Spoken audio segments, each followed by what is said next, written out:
Dobar dan svima.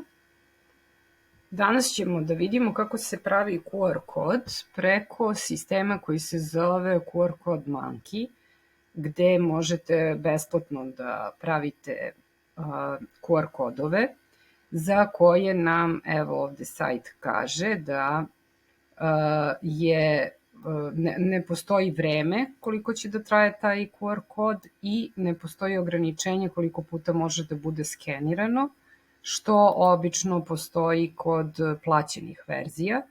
Plaćene verzije su dobre ako želite da imate dinamički QR kod, što znači da taj jedan dizajn QR koda koji napravite ima mogućnost da u pozadini menja URL-ove na koje će voditi posetioca, odnosno onoga ko skenira taj QR kod.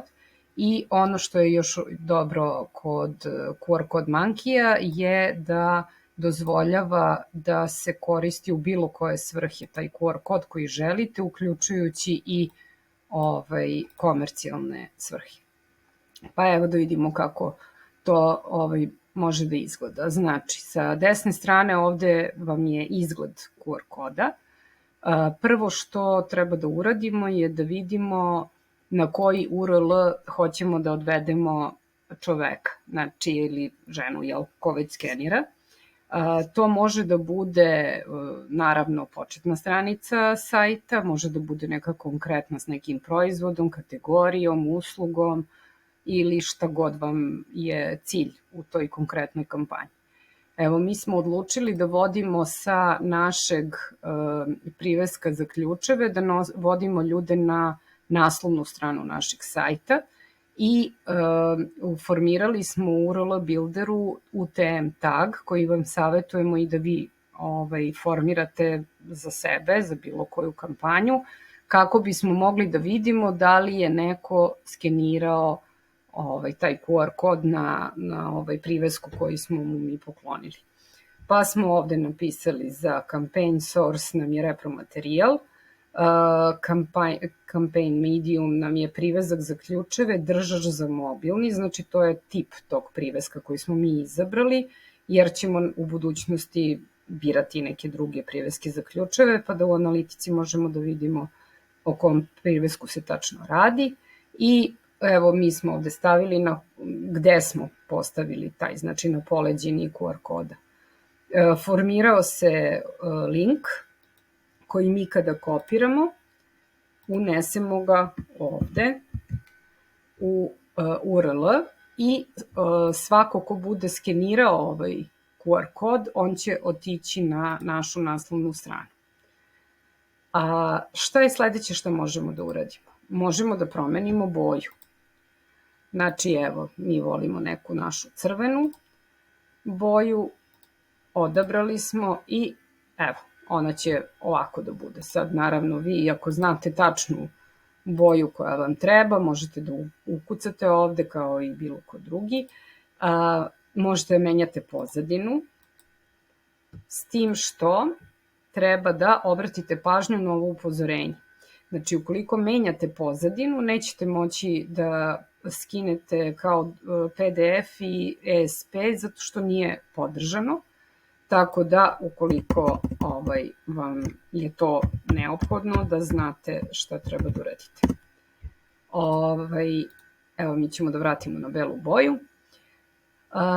Takođe, možemo da unesemo naš logo ili da unesemo neku od već ponuđenih sličica, u zavisnosti od toga šta nam je cilj. Mi ćemo u ovom slučaju da downloadujemo, odnosno da uploadujemo naš logo i znači svaki put kad uradite promenu idite na create QR kod da biste videli kako će to da izgleda kad se završi. Sledeću stavku koju možemo da radimo je da, ajde kažem, malo utičemo na dizajn u nekoj meri. Znači, ono što možete da radite je da menjate ove tačkice, u zavisnosti od toga šta vam se sviđa, i da izaberete ono što vam je odgovarajuće. Evo, mi ćemo da izaberemo ove neke tačkice. Sledeće šta možemo da uradimo je da utičemo na ove dugmiće. Znači, da li će oni biti duguljasti, kockasti, da li će imati tačkice, neće imati tačkice i ovaj unutrašnji gumbić takođe. Tako da možemo da napravimo, evo, recimo, ovako ćemo mi za nas da napravimo. I sledeća faza je da taj QR kod učitamo na naš kompjuter. To malo će potrati da se generiše, date mu ime, znači QR za krive zaključeve, držač za mobilni.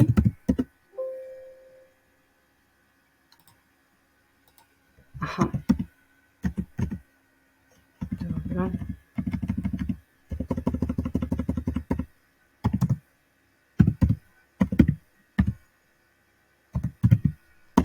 Držač za mobilni i sačuvali smo ga kod nas na kompjuteru. Ono što možete još da primenite QR kod je za e-mail, da učitate broj telefona, da napravite vizit kartu pa neko kada skenira može da pročita sve o vašoj firmi, događaj ako želite da reklamirate i tako dalje. Znači, na vama je sada da uzmete i da se igrate sa ovim alatom. Kao što sam i rekla, znači ako želite da budu dinamički QR kodovi, onda je potrebno da imate plaćenu verziju. Prijatno i nadamo se da vam je koristio ovaj video.